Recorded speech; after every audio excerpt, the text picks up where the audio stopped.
Hey everyone, this is Connor. Before we get started, I just want to encourage you to check out our Patreon, patreon.com/podsidepicnic. If you become a patron, you'll get access to multiple exclusive episodes every month. And you can also join our patrons-only Discord chat, where Pete and I talk informally with the Podside Picnic community. So if you like the show, go ahead and check us out at patreon.com/podsidepicnic. Thanks.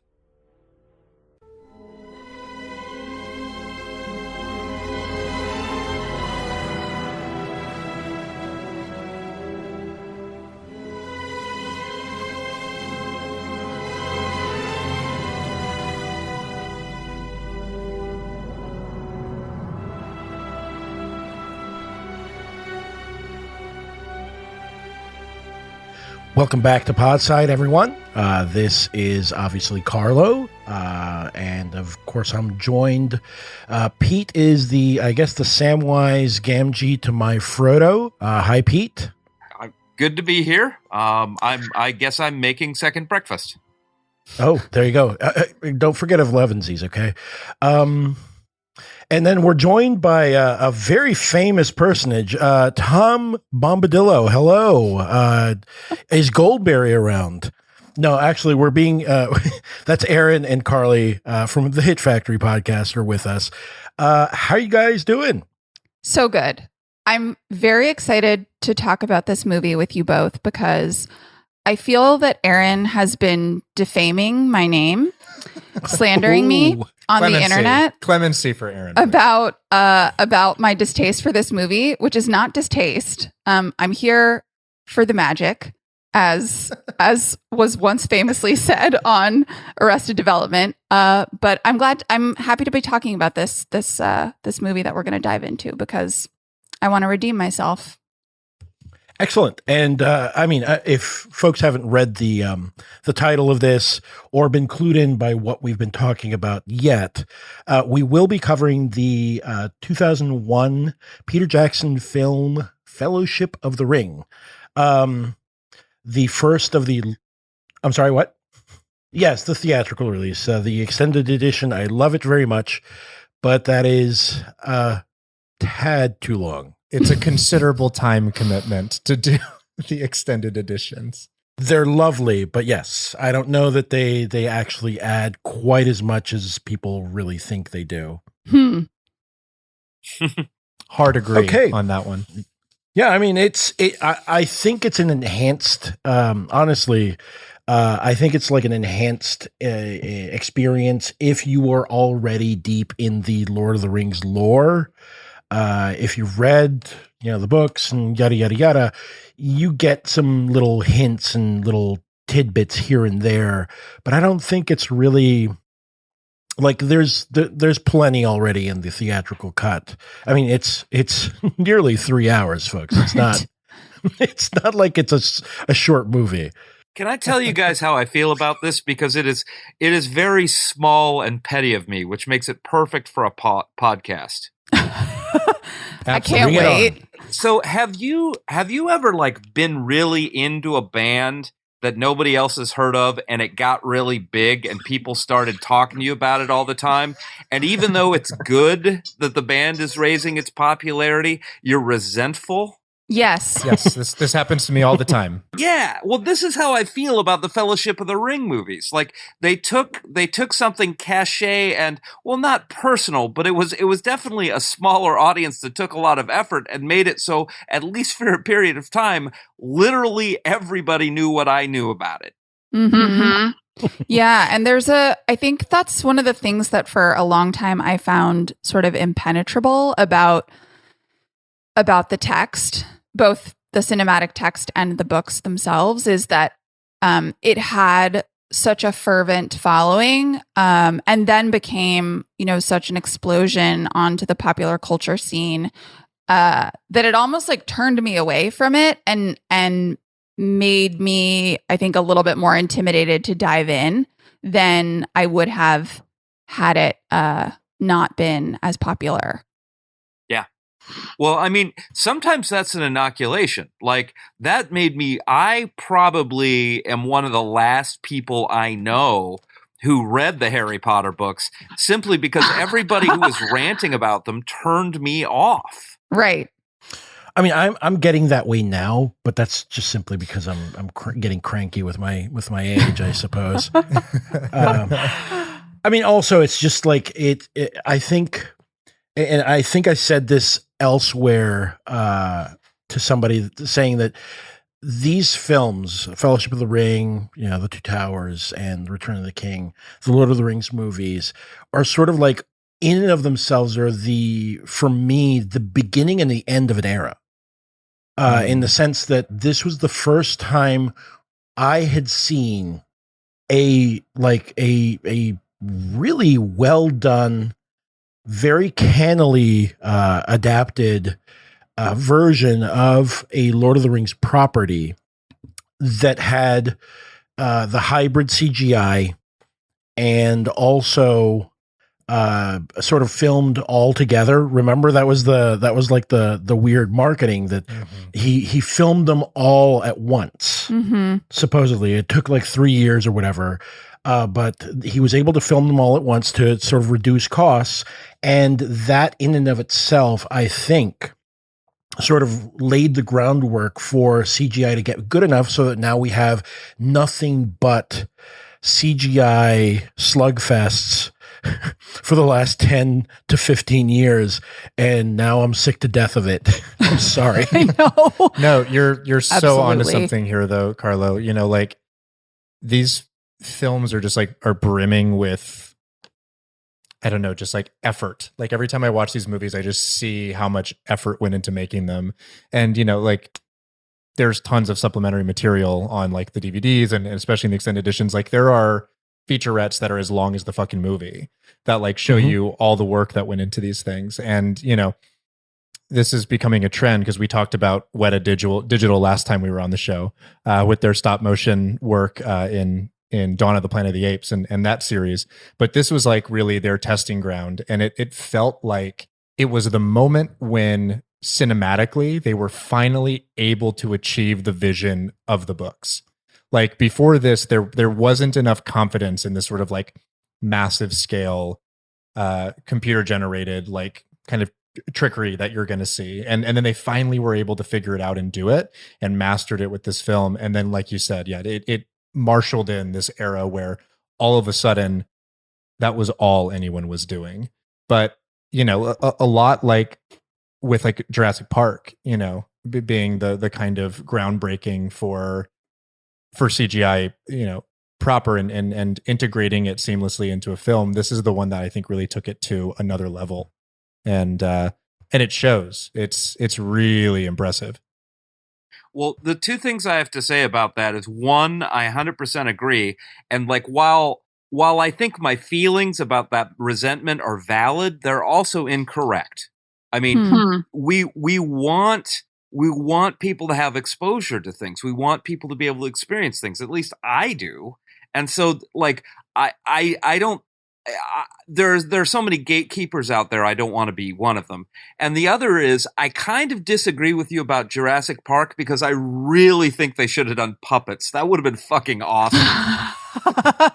Well, they did some, They did do some puppets. It's a good integration of the animatronic. It's the later ones that are all CGI. Yeah. Did you, Pete, like when people were, when you were in like peak resentment phase, did you find ways to undercut people's sort of knowledge of the text by dropping some things that they may not be privy to if they weren't a true fan like yourself? Oh yeah, well, it's like if you'd bothered to check chapter 17, the Ents really didn't walk like that at all. Yeah, this is exactly what I was hoping for.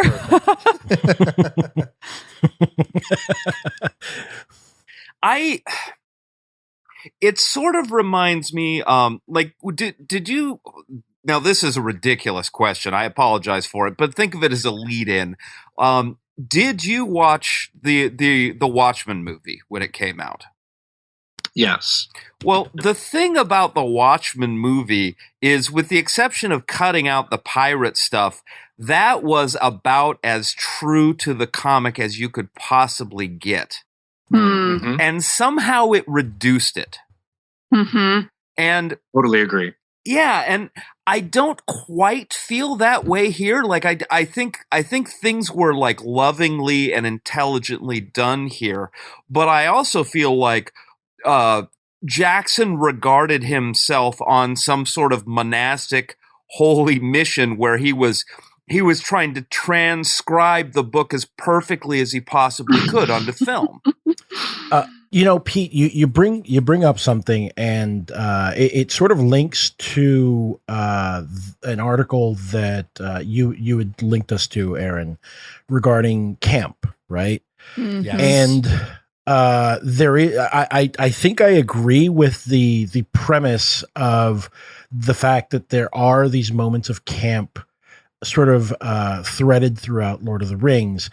I will say, however, Pete, that one of the issues with Watchmen, especially the ending, the point of the comic is to present you a completely over the top, campy, completely super villain plan with an extra dimensional genetically modified octopus that is not a nuclear bomb.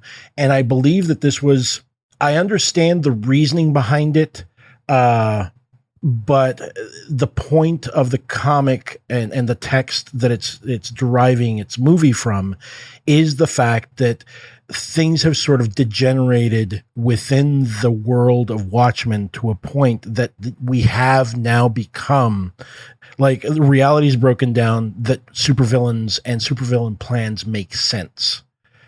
And that was sort of like the capstone that I think is something that maybe was not filmable that Alan Moore put in there on purpose, right? That he didn't want it adapted because it needed to exist within its own media. I'm going to agree with Carlo on this one. I think that there's a very easy resolution to this specifically. And first and foremost, like, shout out to Kyle Turner, who's the author of that Polygon piece about camp in the Fellowship. It's wonderful. It's like one of my favorite things that's been written about it. It's come out very recently. You should look it up and read it. It's great. But I have to say that, if there's a distinction between those two adaptations, one of them is that Zack Snyder, say what you will about him, whatever, you can love the New Justice League, you can like Dawn of the Dead. I don't care. Zack Snyder does not fundamentally understand the text.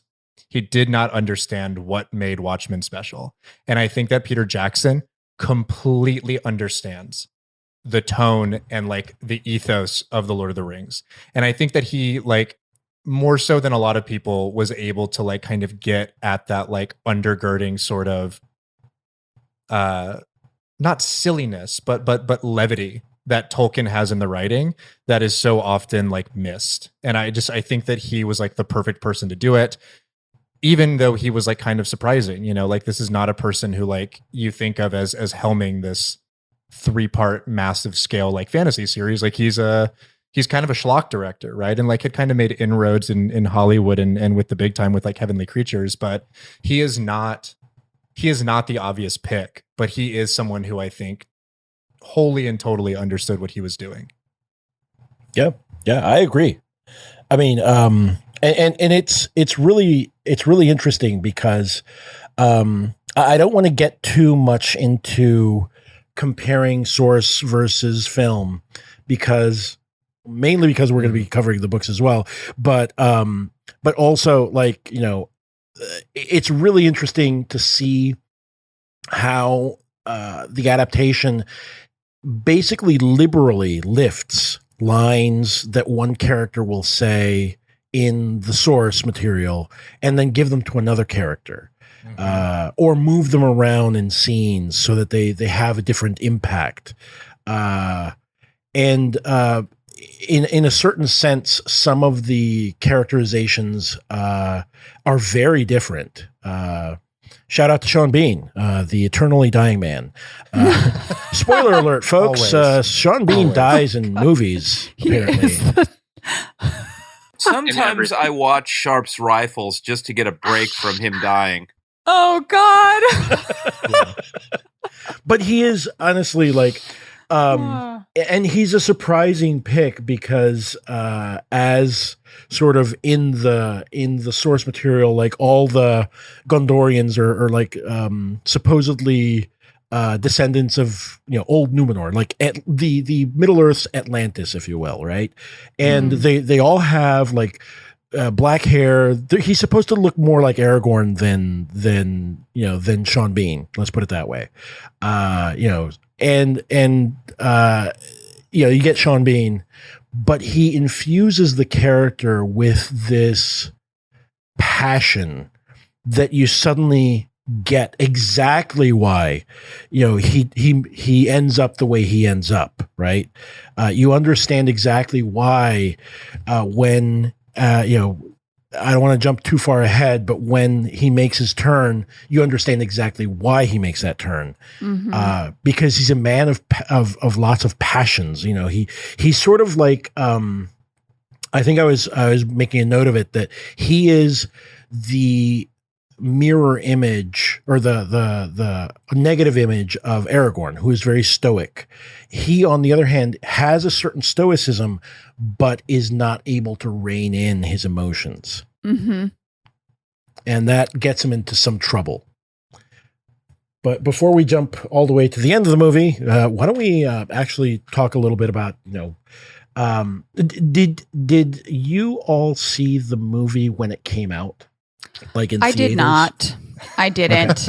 I'm, again, Aaron has claimed that I am a hater of this film. I am not. I just tried and didn't make it. I rented it from Blockbuster when I was a younger person and watched it late at night, as I often did with movies. I was a big movie kid and always watched them when everyone else was asleep, so I could just have my feelings and enjoy my movie time. And I fell asleep maybe like 30 minutes into this movie and never went back to it. Just for years and years and years until recently, like within the last couple years. We have watched them. I think Carly's seen them all for the first time within COVID times. Yes. And it takes me about 3 or 4 starts to get through each film every time. And when when it came out, it wasn't that I wasn't interested. I just, I think I just didn't understand what the big deal was. And for whatever reason wasn't drawn to the theater to go see it. And then when I fell asleep watching it at home, I was like, okay, I tried, like, that's it. And for me, I think one of the biggest things about the series and just the Tolkien text at large is, as I said, it was always a little bit off-putting because it's a very dense text, and there's a lot of lore, as Pete said, and I think I was just intimidated by that, and that's usually something that makes me more curious about a thing, but instead, it just took me a really long time to finally come back to it when Aaron was like, no, we really should watch this. I think you'll quite enjoy it. I still don't really, but I can appreciate it more than I think I did when I was younger. And I kind of wish that I had seen it on a big screen because the battle scenes and just as an aside, do you all remember when it was a big deal and everyone in sort of like the movie making industry, and I think to a certain extent this bled into the movie watching populace, was talking about the wildebeest scene in The Lion King and how they animated it with CGI, with certain computer elements. I remember this. So I was like super into that. I like watched way more about that than maybe like a 9-year-old should have. But that feels a little bit like it was technology that anticipated a lot of the work that Weta did for these battle scenes, because the battle scenes, even on our tiny little screen that we were watching the movie on, are breathtaking. I still can't understand how they did them. So that's all that to say there's lots to appreciate about this movie, even if you're a person who, only came to it 20 years later. Cool. Well, I didn't watch it in the theater. In fact, I was one of those people who smugly refused to watch it in the theater. Oh my God. Wow. Okay. As you should have. I don't know. Well, I mean, I get snotty at the strangest times. But I was in the Philippines doing a training for my job for a month, and I was at my mother-in-law's house, and she I sat down and we were talking for a little bit, and I looked over and I saw the Fellowship of the Ring is on, and she's like, "Do you like this?" And I'm like, "I don't know. I haven't really watched it." And she's like, "You're watching now." And so she made me sit for 2.5 hours and watch this while she continually refilled my beer. That's the best way to watch it. That sounds great. That rocks. Yeah, I mean, I'm not complaining. It was just, unexpected. No, that's fantastic. Is that a advice from Pete? Is only watch this movie inebriated ever? Drunk Middle Earth history. This is that's what I was doing wrong. I know. Yeah, you need to be I'd watch that. A little bit shittier to watch this one and enjoy it. Can we go back? Carlo just had a brilliant podcast idea. 1000%. Patent it. Yeah, get people shit-faced and describe their favorite books. I am on this. Hell yeah! Okay, You gotta do it. Do it. all right. I'm That's gonna bookmark that one, Pete. Copywritten. Perfect. Why don't the four of us do a couple of episodes sometime? Oh, We need to. Hell yeah! All right, Aaron. I think you had your experience coming up. Yes. I, with apologies to Pete in advance, am one of the people who saw this movie when it came out in theaters. I will reveal myself as the youngest person on the podcast and say that I was a mere 11 years old when this film came out. Boo. Yeah, I know. And I distinctly remember that I had an early dismissal day at school, and my father picked me up and was like, "We're going to go see a movie," and got us tickets to it. I had never heard of The Lord of the Rings. I didn't even know they were books. I didn't find out they were books until after the credits rolled, and I became obsessed with them.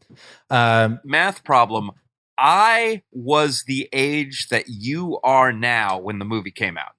Oh boy. Okay. I'm just picturing a scenario where Pete is bullying 11-year-old Aaron and being like, you don't know what you're talking That's about, fine. dude. I'm kicking the back of your seat and gleefully shouting at this. Did you check chapter 17? I don't think so.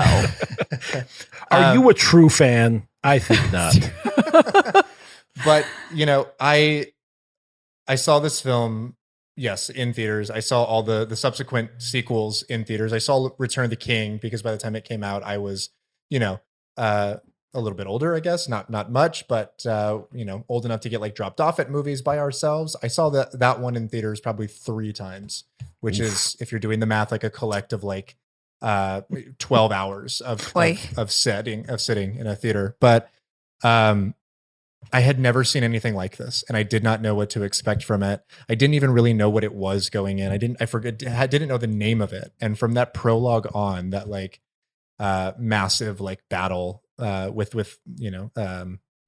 what's his name? Is Elendil and Isildur and Elrond and all of them fighting against Sauron and I was hooked. And I think that at the time it was unlike anything I'd ever seen. It just and I took it so seriously, which is a thing that we've already kind of talked about a little bit and hopefully can talk about more. But at the time I saw it as this pristine, incredibly rendered fantasy thing. And up to that point, fantasy to me had never been interesting. I was not into fantasy. To me, it was just the thing that the 6 foot tall girl in class who wet herself and ate her boogers liked. She's legitimately, she's better now. But ultimately at the end of it, I was so enwrapped, I guess, in this world and in the lore that like we went immediately to like a Barnes and Noble and I picked up the books and tried to read them, and definitely had trouble with them because I was like a little ADHD 11-year-old, but like got through them and just everything about Lord of the Rings and Tolkien and like the lore of Middle Earth just stuck to me like glue after I watched that first film, knowing nothing about it, and probably why I'm so endeared to it still, and why I have such an emotional response to like every beat of this movie. You are the living embodiment of how I am full of shit. I mean, this is perfect. This is exactly what I would hope this movie would do, and it's a refutation of my initial reaction, and perfectly so. Chef's kiss, indeed. That's a really good point. I mean, so my experience, and this is, I do want to remind everyone, this came out in December of 2001. 9/11 happened like 3 months prior. You know, Lord of the Rings did not cause 9/11 though. No, it did not. It did not. As far as we know. It did not. Let's at be least, clear. unless the archons of the earth are pulling some really interesting strings, that's not, the causality is not there. But yeah, I mean, I'd sort of been sort of obsessed about that. I mean, I was still living in Puerto Rico. It didn't affect me directly, but you know, like it's one of those things that I knew on a grand scale things had changed and were never going to go back. And that was my fear. Right. And on a personal level, I was just having some issues with my partner at the time. And I remember that I got out of work and I worked in the same mall that the movie was going to be showed at. And I punched out of work and went straight up, even in my uniform, and just sat there. I was so glad, because honestly, I was the fan who had been hearing rumors after rumor of like the Lord of the Rings was going to be made into a movie, and it was finally going to get adapted, and finally somebody's going to do finish what Frank actually never could, even with animation. And, you know, I was the dummy who was sitting there with my stupid dial-up, sort of loading up for 4 hours, you know, the QuickTime video to see the trailer or the making of, or the teaser, you know, whatever.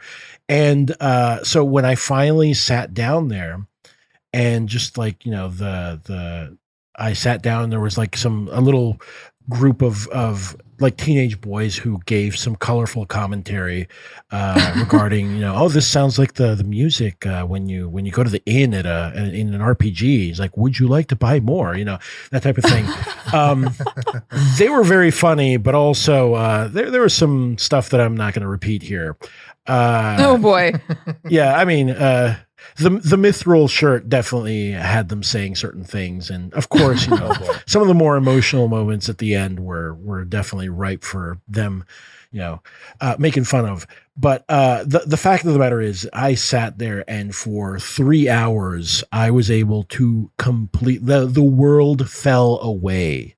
It just I was just there, man, and you know, I think I had the same sort of reaction to that intro, right? Which is like 8 minutes of like sort of backstory, somewhat more artfully done than the intro to the David Lynch Dune. Much more artfully done. Only a little bit. Yeah, just a tiny bit.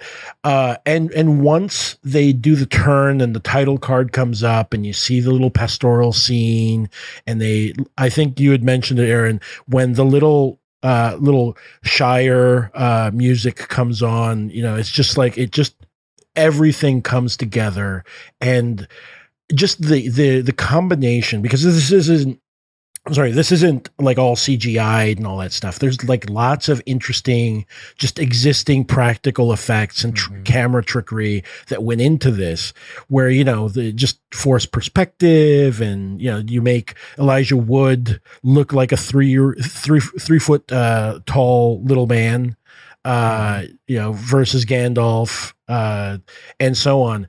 And like, every performance works, for me at least. I mean, there might be some flaws here and there, but I think even though the movie has sort of fallen a little bit in my esteem, I still can't really find too much fault with the performances. Everyone in this is giving their all. I'd mentioned Sean Bean, but I also want to mention another Sean who really pulled everything together in this entire series of films. It's just Sean Astin. Yes. Like, if we had not had Sam Gamgee be Sean Astin with his goofy earnestness in it, I don't know. I honestly can't imagine anyone else really pulling that off. The only reason that I think Carly's stuck with these films is because of the character Samwise Gamgee and Sean Astin's performance. He's my favorite. He is like, everyone loves Gandalf. Everyone loves Frodo. I think that Samwise Gamgee is like the bleeding heart of the stories, and he is also, for me, one of the most interesting characters out of the entire landscape of interesting characters, and there are plenty. But Samwise Gamgee is just that's a character I relate to in a lot of ways, even if I don't necessarily have explicit referential experiences. He's just deeply human, despite the fact that he's a hobbit. And Sean Astin's performance is impeccable. I think that character could so easily be played kind of goofily and with less earnestness, to your point, Carlo. And that would be a very slippery slope. But Sean Astin is pitch perfect. And oh God, I'm sorry, Carly. You just gave me. Oh no, go. You gave me a cursed thought. Could you imagine Sam Gamgee written by like somebody that went to the school of Whedon? Jesus Christ. No, I was actually thinking that. I was actually thinking that character in another action movie handled by a lesser actor and a lesser director would just be like a monstrosity. It'd be awful. And he'd be awful. And it's one of the reasons I think I love the character that much more, is because I can picture other versions of that type of character in a sci-fi epic or an action epic or a fantasy epic that are really mishandled. And that's not the case with this character. And the last thing I'll say about Sean Astin's performance specifically, and this is where he departs further from Dear Elijah, is his English accent is so good that for the longest time, I thought Sean Astin was English, because that was my first encounter with him, was this movie. And then it was later that I realized he was in Bulworth and all these other weird things. Right. But his English accent is perfect. He doesn't miss a beat. And he is, I think, like, we can or cannot get into, there's lots of conversations around the sort of homoerotic nature of his relationship with Frodo, but I never really read it explicitly as like queer coding. I found his devotion to Frodo to be just so pure, and he's a character that's so that is really just driven by his connection to others in a way that is refreshing. And, as a person who believes in solidarity and feels quite frequently the ways in which we're alienated from one another on a daily basis, like, just a really lovely performance to see on screen. Yeah, I agree. I mean, and to your point, I think that there's something, and this is from the source material, I'm sure. There is something to, like, I'm glad that you mentioned that Sam's devotion to Frodo is touching. It's truly, like, I get even emotional thinking about it, because it's yes, it's truly just true love, right? Mm-hmm. And you sometimes don't get that, right? You get like this broiness. And there's so many instances, especially towards the end of this, where there are like these beautiful expressions of, I call it like manly tears. And I'm sort of making a joke there to deflect a little bit because I don't want to get too much more emotional thinking about it. But mainly it's because you don't see these types of expressions of, sort of just pure love between two dudes. I love totally you, man. agree. And that there is something to it. And I understand why people want to sort of fit it into like a queer box, if you will. Mm-hmm. Because they're up until that point, there's not really much there for other, queer people to really latch onto in a lot of sci-fi and fantasy. I think that there's as an aside, there's a lot more variety now, and you can go farther afield and find it. But the fact of the matter is, I don't think it's in the text because I think what Tolkien was doing was basically pairing off. You remember this old thing about like everyone way before time began was like joined together, and as the world became, more sundered or whatever you want to call it, you become separated from your other half, and you spend all your life finding that other person that was connected to you. And I think that this is exactly what's happening here, because Sam and Frodo are sort of parts of each other. And you get the same thing. It's Merry and Pippin get the same thing. Aragorn and Boromir and Legolas and Gimli. It's much more pronounced in the source material, but Legolas and Gimli become like very close friends, so much so that they sail off, have adventures together after the events of the story finalize. And I think that there is something to be said about just the plain fact that you get these beautiful expressions of love between two men. Dudes being dudes, man. Yeah, dudes being dudes. Dudes being dudes. Big time. I have something related but very silly and hilarious I'd like to share, if that's cool. Please. Always, Pete. Are you guys familiar with the film festival called Fantastic Fest? Yes, I am. Okay, well, traditionally there's a boxing ring at Fantastic Fest where people can settle important issues that are bothering people about film. Okay. Is that real? Really? It's real. And in 2018, they booked a very special match. And that was Elijah Wood versus Radcliffe as to who was allowed to be in film because they look too similar. Oh my God. Who won? I know. Who did win that? Radcliffe said he didn't want to do it because he respected Wood too much. And Wood was like, "You pussy." Oh my gosh. I mean, he had Sean Astin. He's been acting longer than Daniel Radcliffe, so Yeah, maybe he gets it just by default. I was thinking about that actually when we were talking about the cast, and I find it interesting that Frodo and Sam both are portrayed by child actors. Elijah Wood has been working for a long time, and Sean Astin got to start like in the Goonies. So there's nothing to that further than that. I found it interesting that those two specific roles were given to two of the actually really at this point kind of more the most tenured actors like in the entire cast. Like obviously Ian McKellen is an outlier there, but like Viggo had a bit of a career through the 90s, but like this was sort of his star-making turn. This was Orlando Bloom's star-making turn. John Rhys Davies kind of on the periphery for a little while until he came back with this. But it's interesting that those two were so specifically cast with the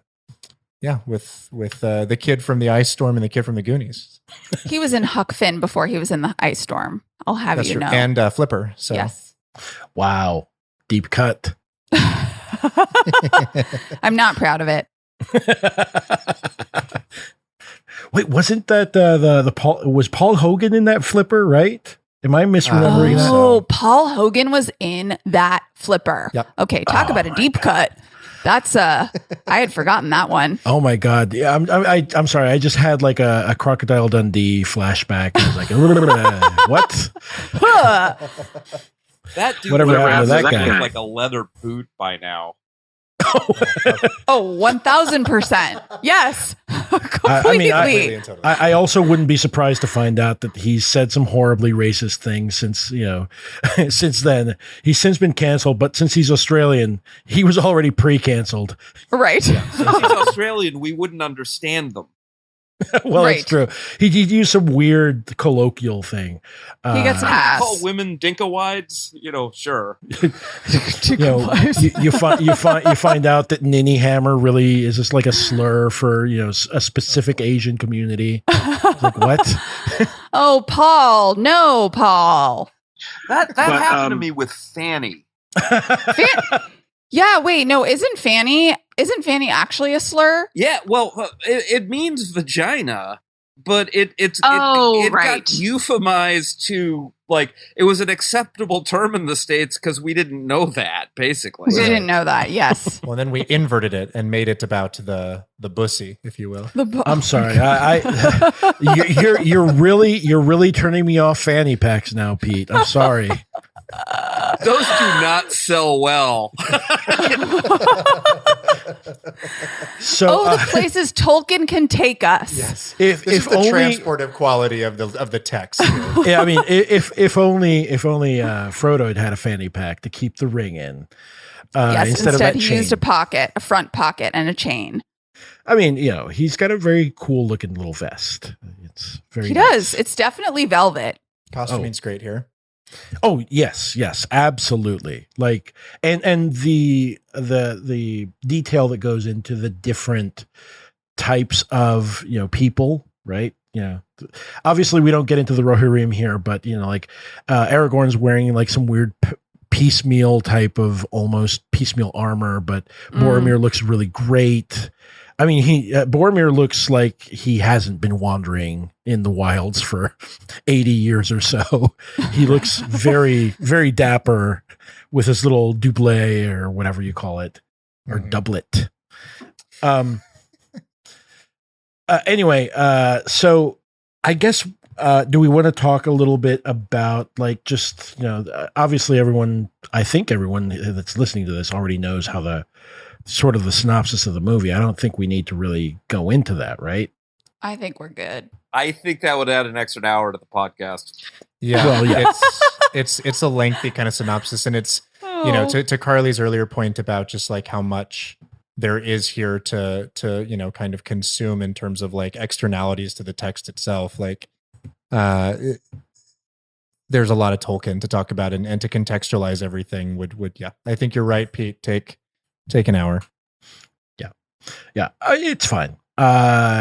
So I do want to point out. So I do want to say that in this, actually the book is pretty straightforward. It is almost beat for beat for the movie. There are some asides that are moved around, like the whole sequence with Gandalf going to Sauron, who, obviously, if you haven't been paying attention, that's a casting spoiler. Whenever you cast Christopher Lee in a movie, he's the bad guy. He's the bad guy. Yeah, there was no doubt about it. I remember seeing it for the first time and being like, that dude's fucking evil. Like, and I didn't know who Christopher Lee was really at this point, but I'm like, wait. Like that guy's supposed to be a good guy? Like, no. That guy looks like Dracula. he's Dracula wizard. Also shaming Gandalf for consuming the halfling's leaf. Right. I was like, is he giving him a hard time for being a drug addict? That feels not cool. It's just tobacco. It's just tobacco. Yes. I have a question for you guys, actually, that I've wondered every time I watch this movie, or any of the subsequent films. It's asserted that like because these films had such mass appeal that you could sort of deduce, right, that many people who are unfamiliar with the original text still can access and even love the story. But I would love to know what your guys' thoughts are on that, because I actually don't feel like I can. I was lost a lot of times watching this movie, and I felt very very presciently that I was an outsider and that I was missing something. So I'm curious, as people who are who had been familiar with the text previously, if you feel like it is a movie, it is a series that people who haven't read the original text can still access and love fully. Huh. And follow along, frankly, just for practical reasons. I think most of the readers are full of shit, to be honest. Say more about that. Well, I mean, it has been my experience that many people who have read books have either they don't retain it, or they do the skim to the good parts thing. And like, Yep. I mean, if we're looking at a book that people read for leisure, and I really do put this one in that category, I mean, most of the people who have read it versus most of the people who have watched the movie are probably retaining about the same amount of what's going on. Interesting. Okay, that makes me feel better.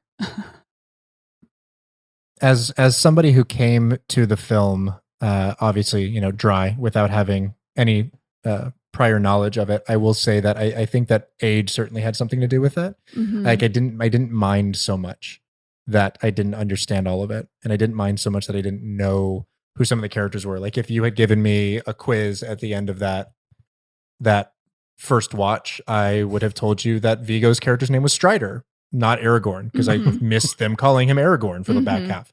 I liked the elf and the dwarf person. I didn't know Boromir's name. I didn't know what to call Kate Blanchett's character, and she just shows up at the end. And yeah, I could keep track generally of like what was happening, because most of it is just like going from place to place to place. But in terms of like the intricacies of the whys and the whos, like I would not have passed.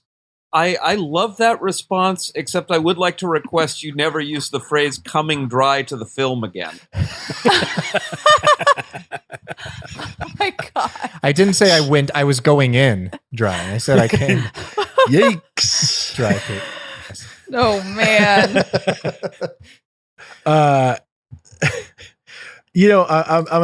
I'm having trouble perhaps answering your question, Carly, because I'd read the books, and I've mentioned this before, so Pete knows it, but I'll have you know that I initially this is how sort of obstinately I was trying to read these books. I tried reading the books without reading The Hobbit. No go. Read The Hobbit, okay. Tried getting into the Fellowship of the Ring, bounced off once. Tried it again, got halfway. We were on vacation away from home with my parents, and I misplaced the book somewhere. So for about 2 months, I was just thinking about, well, what happens next? And I went to the school library to check out Fellowship of the Ring again, or to check out the Fellowship of the Ring to, continue on. And they only had the Two Towers. I was like, what could have happened? How much could have happened? So I started reading. I couldn't have missed that much. I started reading Two Towers. I was like, there's a lot going on here that I must have missed. I guess Gandalf died or something. And then, spoilers, folks, for a 70-year-old movie, 70-year-old book, 21-year-old movie. Right. And so I kept going, and I finished, and then looped back around and reread it. I'd probably read it like 5 or 6 times by the time the movie came out.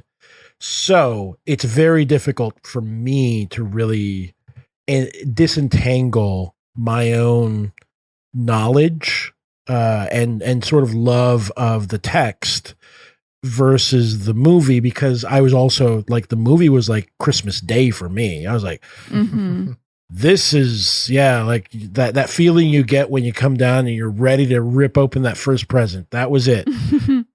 So I can't really answer it.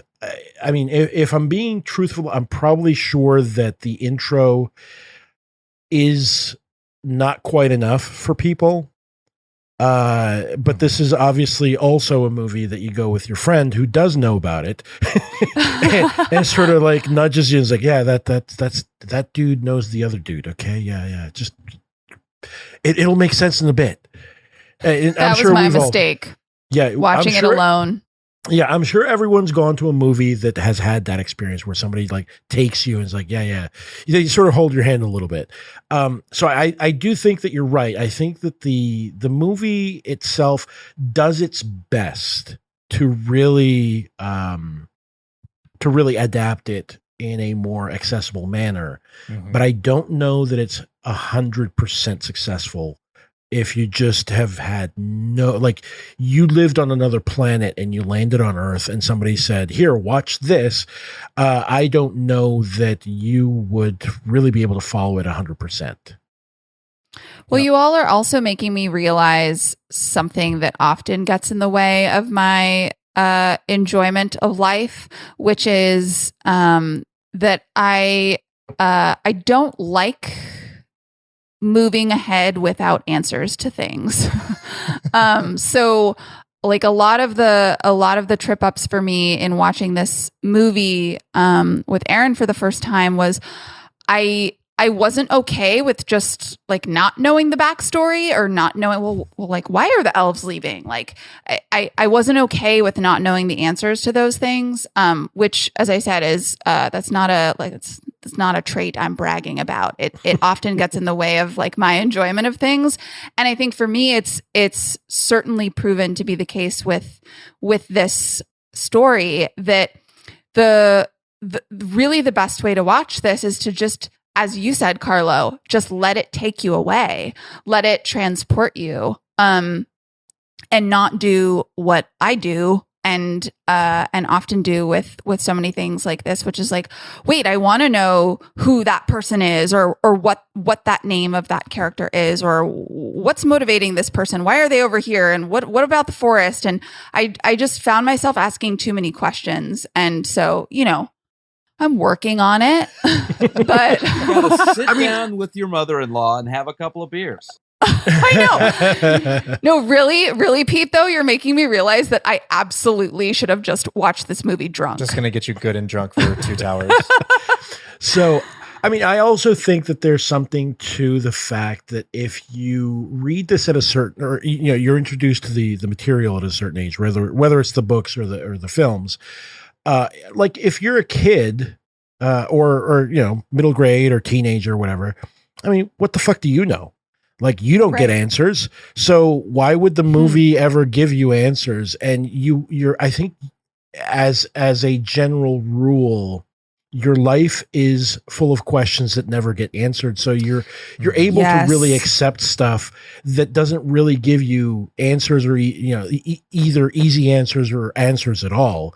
So you're willing to roll with stuff. I think. I think that falls away with adulthood, because part of it is the anxiety, right, of you're expected to know answers, so therefore you look for answers as well, and like that's actually considered to be like, how many times have you thought that saying I don't know in a social situation or a work situation is actually a bad thing?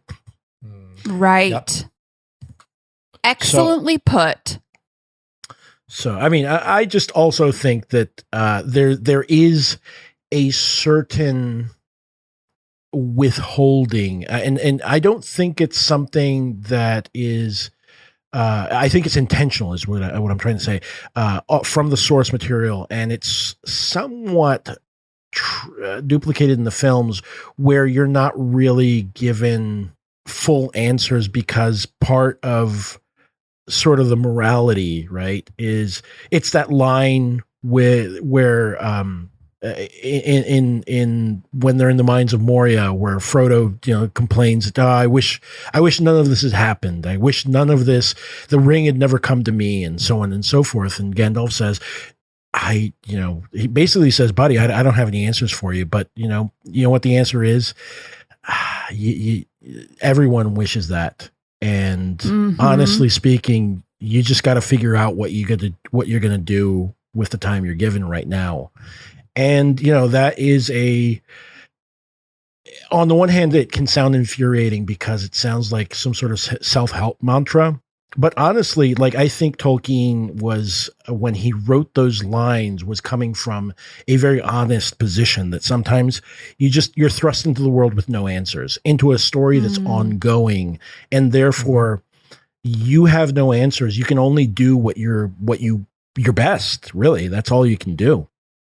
And that's beautiful. Yeah, I love that. I mean, it's also the thing that this is a scene, a few scenes before, which really sort of, that line resonates with the line where they're having the big argument at the Council of Elrond, and Frodo says, "I'll take it. I'll take the ring. I'll take it to Mordor, though I don't know the way." Right. Yeah. And I'm also just realizing, as you said, Carlo, how often in our adult lives, but specifically in our adult lives under a capitalist system, we're not allowed to not have the answers. And you're just making me consider the story in a different light, that there is something really beautiful and refreshing about this insistence on moving forward, taking action, even when you don't have all the answers. Mm-hmm. That's the only way change really happens, right? It has to be sort of a leap of faith. Mm-hmm. Right. Well, I mean, and it's an ongoing metaphor throughout the whole text, that it didn't fall, the ring and the whole quest didn't fall on the shoulders of somebody that's great. It didn't fall on Aragorn's shoulders. No one that is big has done this. It fell onto the shoulders of a race of people that look like children. Yep. Right. The unlikeliest of creatures, right? Mm-hmm. Yeah. Well, you can learn everything there is to know about a hobbit within a month. But they'll always surprise you. Yeah, after 100 years, they can still surprise you. Yep. And one thing I will say, in remark on as we're going through this is, one of the things that I am really thankful for, in our watches of this franchise, this series of films, is that in spite of a lot of the minutia, and a lot of the more impenetrable elements of the story and the plot and who's who, the things that I noticed that resonate with Carly when we watched it are those deeply human, emotional kind of moments, and those sort of evocations of that connection and that spirit that Tolkien is really insistent on in the books, and that the movie seems to retain as well. And I think that that's the mark of something that's a good story overall, right? In spite of not knowing all the who's and the what's, or even being able to relay, the whys, there is still a core to it that feels deeply human and that you can connect with even in spite. And I think it's the strongest superlative I can bestow upon these films is that you feel them even if you don't necessarily completely understand them. Mm-hmm. Yeah, I mean it's sort of, to your point. I was just rewatching the beginning, and that whole scene where Ian Holm and Ian McKellen playing off of each other, and that whole scene where he has to give up the ring, which obviously is portrayed perhaps in our modern parlance, an addict trying to give up, whatever they're addicted to. Mm-hmm. And that whole scene is so good. It is amazing. And it's just two English actors with prosthetics in a room talking. Right. Yeah, it's nothing super special. There's no CGI. It's just them, and it's so amazing. You guys, you keep I'm sorry, go ahead, Pete. Well, you guys keep saying deep and insightful shit, and I don't have anything. Well, I was just going to say that. I'm also the person that watched this movie and asked questions the entire time. So, grain of salt. Fair enough. I mean, I think that scene works so well because at the end, it's almost like almost an act in and of itself, because you get Bilbo finally dropping the ring, and it clunks. Like, it's got so much weight to it, and he just he walks outside, and you see him even step a little lighter, and you're like, okay, this is where the adventure starts, I guess. Yep. Yeah, he does have kind of a smile on his face. I think I recall after he drops it. There's that tension between like letting go of something that he cares for and needs deeply, but also that is an immense burden on him. And both. I mean, Ian Holm, Ash, as I like to consistently refer to him, is he admires the purity of the Nazgul. Right, he does.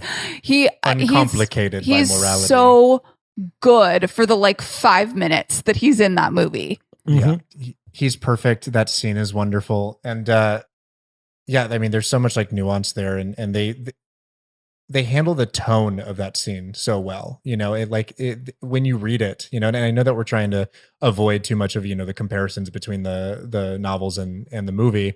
But one thing that I did want to talk about is just this beginning portion here. They navigate the tone of that so well and make it equal parts, make you endeared to Bilbo and Ian Holm, while also understanding that kind of nascent menace and that kind of severity of the condition and how difficult it is for him to drop the ring. But also, I mean, it goes back and forth, and you ebb and flow with the characters so well. Part of that is the score, obviously, Howard Shore's incredible score. But they navigate the tone really, really well, and the film manages to truncate and also instate this urgency to the first act of the film that is so missing from the book. It does not move at this pace, and I think that it's all the wiser and all the better for it. Yeah. I mean, the book is difficult mainly because after the party and after Bilbo leaves, 17 years pass. But I mean, it's handled in a chapter, and honestly, there's lots of parts of this that if we want to talk a little bit about the books, there's lots of parts of this that I misremembered as being much longer, partly because they felt like they lasted chapters, plural, because basically you're so sort of drawn in to the struggle or what's going on or what have you, that sometimes you think much more, sure, the chapters may be a little longer, but it's a chapter, it's not like chapters. It's not dragging on. And, but yeah, I do believe that it was wise because if you want to inject it with some urgency, you can't have, he dropped the ring, and that's the evil ring. Watch out, Frodo. He's left you bag end. And you just have sort of a fade off and jump cut to him returning and is 17 years later. Yeah. I mean, you don't put that in because you want to. People who know, and if they don't, they'll be like, "Wait, wasn't this an emergency?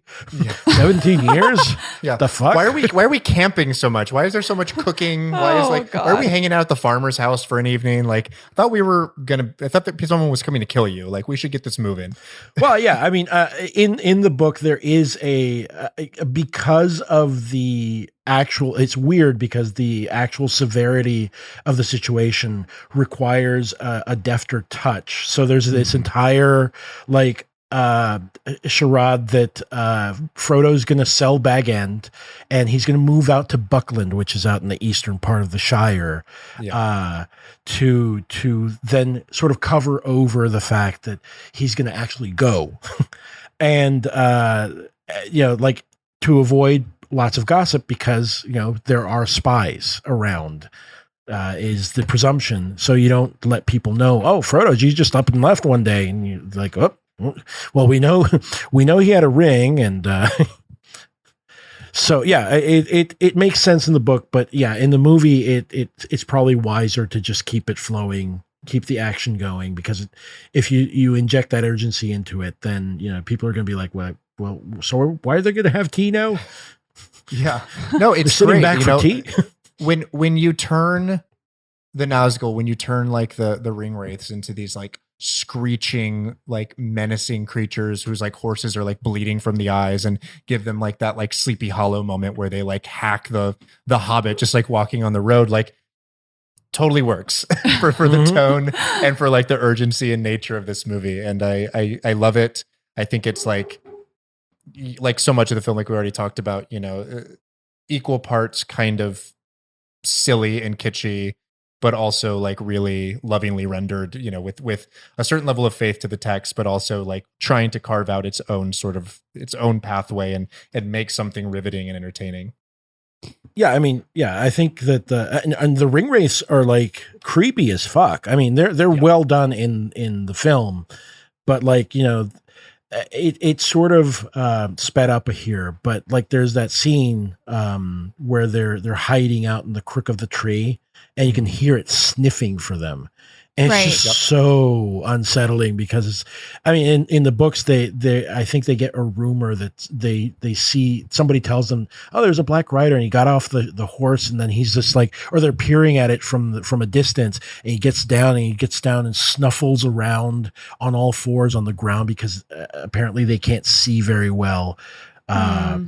And so it's just very weird. I mean, the text itself has like these little horror, sort of little flourishes of horror and dark fantasy in it that are just really great because they work so well against the idea of, sort of like this glimmer of hope that something that they may be able to pull this all off.